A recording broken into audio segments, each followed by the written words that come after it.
મને મોવાથી હું ઘેરે આવ્યો, પછી હું હનુમતમાં દાખલ છું.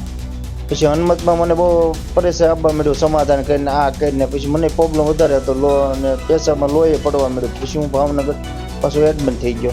પછી અહીંયા પીએમ મંડપની બધા આવ્યા હતા, બગડાણે તમારે કેસ કરવો હતો. અમે જે કહીએ એ અમારું લેતા નહોતા, કે આ થોડીક ફિલ્મની સ્ટોરી છે કે એની રીતે નક્કી વ્યાજ. અમે જે નામ આપીએ એ તો કરતા નહોતા.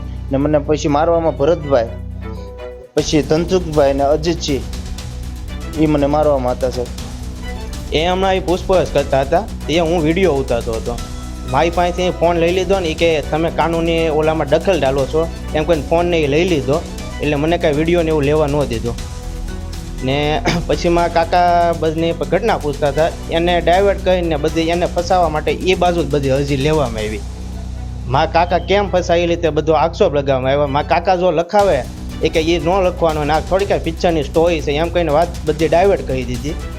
ને એવી રીતના પછી પીઆઈ મેડમ લઈને અરજી ગયા છે, પણ હજી કાંઈ રજૂઆત થઈ નથી. અમારી તમામ માહિતીથી અપડેટ રહેવા માટે જોડાયેલા રહો S9 ન્યૂઝ સાથે.